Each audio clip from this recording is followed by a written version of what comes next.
Hey everybody, thank you so much for joining me on 10 Minute Tuesday. This is episode 16 and I got Jerrie in the building. What's going on? Hey, happy to be here. Awesome. Well, thank you so much for joining. I'm really glad you're here. Episode 16, so we've done this before, so let's go ahead and hop into it. Jerrie, go ahead and introduce yourself. So, as Sekou mentioned, I am Jerrie Kumalah, an analytics engineer at SeatGeek, and started my career in public health. Oh, perfect, perfect. Okay, healthcare background. I love it. So I started my career in healthcare analytics as well. So that's a great connection that we have. Awesome. All right. So understanding you started in public health and now you're an analytics engineer, but what really compels you to get into data to begin with? So, when I started, I basically worked as a researcher collecting data. And so, really at the primary source, right? Interviewing folks and doing that kind of stuff for a big research study.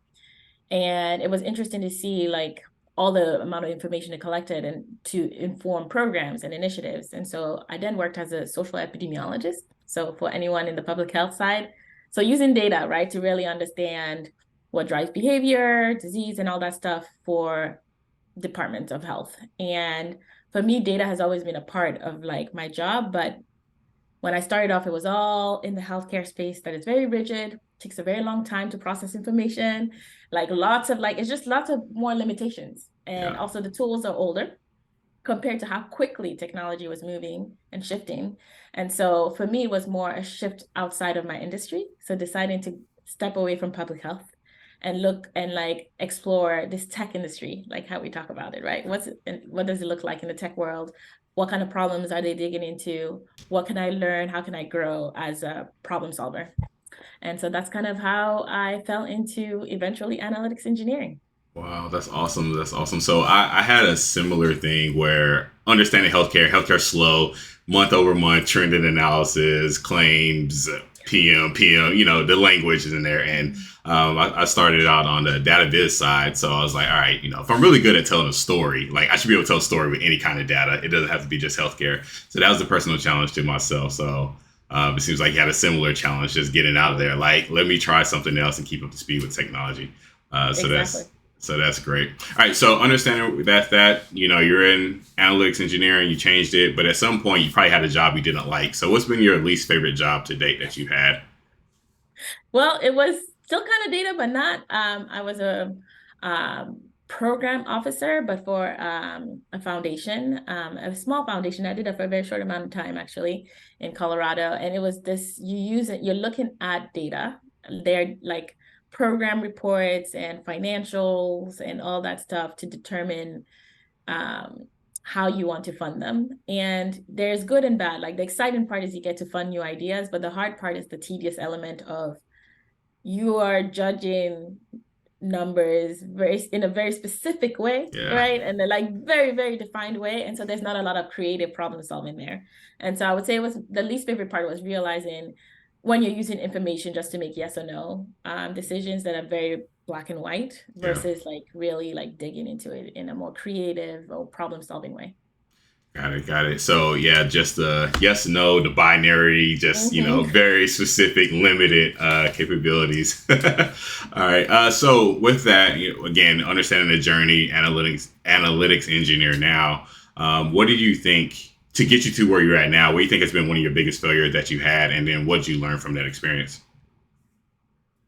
Biggest failure, like it's based off of an experience where sometimes you're given a project and as someone who likes to jump right in, you're like, I can solve this. I can do this. You start mapping it out, you get real excited, you're just like, oh, I got this. Forgetting that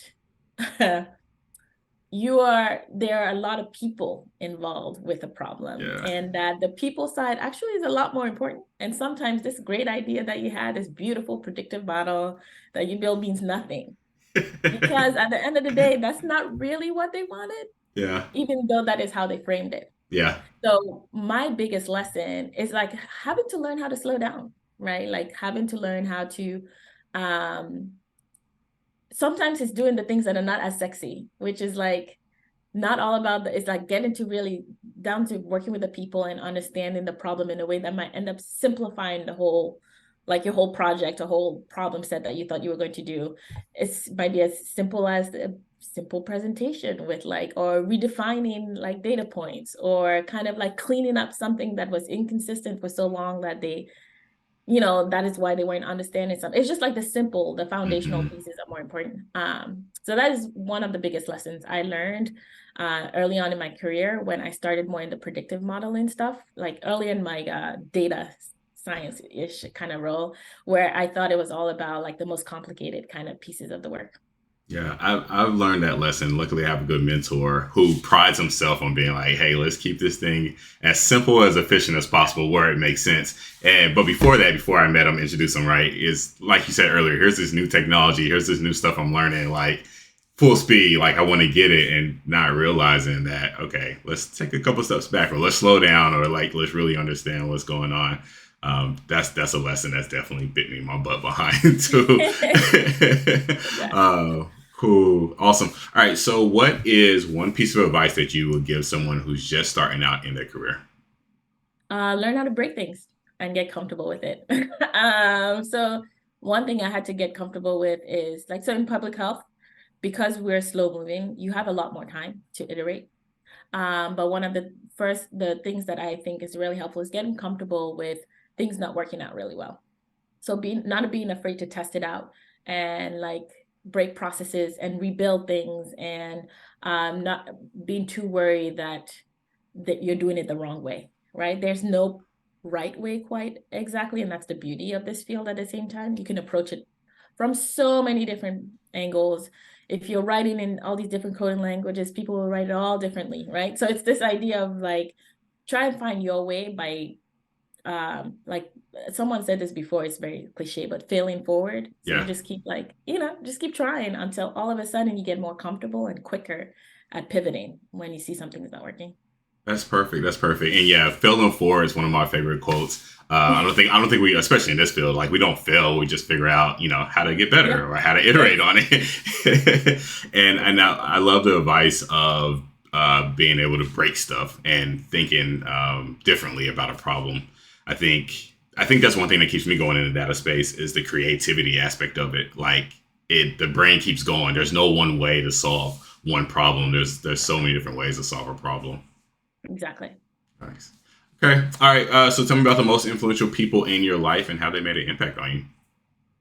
My family. I mean, it's, so I came to the US as a refugee. So it's always been about you not being afraid to start afresh, and learn how to stay humble and just kind of like push through the adversity. And I say that because it's the hardest part about like also making career switches or trying something new is like that discomfort and like that fear and that worry of like it's not going to work out, which is all valid, but like trying to push through that, and having seen many people in my immediate family do that constantly, and having to do that, right, you're just like, okay, it's possible at many different stages of life. Even when you think you're fully settled, and all of a sudden, boop, you got to Yeah. start all over. You're just like, so if they could do it, I'm sure I can figure that out, throughout like the different, from the small things to the bigger things to just like, and I just gravitate around towards people who are not afraid to be their full self. Yeah. So people who are like that, I really admire, because I think it takes a courage also to just learn how to bring your full self in different spaces. And so I want to learn from those types of individuals, and they have been great people to learn from. And it's been all types of Yeah. folks like across, and so there's not just one person. It's just anyone who has that energy. I'm like, oh yeah, I love that. Yeah. Yeah. I feel like if you're in a room full of people, you can feel that energy like instantly. Like who's being themselves. Exactly. You're like, I like that, Yeah, and I exactly. want to be like that. Yeah, exactly. Yeah. Awesome, awesome. Oh, that was great. All right, so where can listeners find you at online?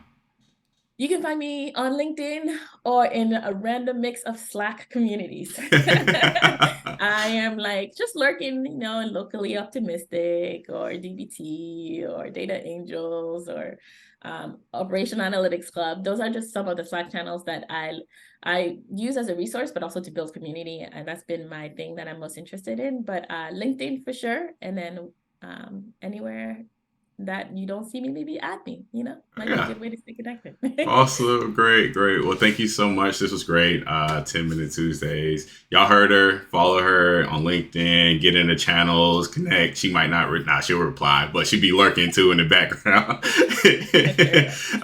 But thank you all so much for joining, for watching, not joining, but thanks all so much for watching. If you haven't, please like, share, subscribe, and we will talk to you all next week. You all have a great day.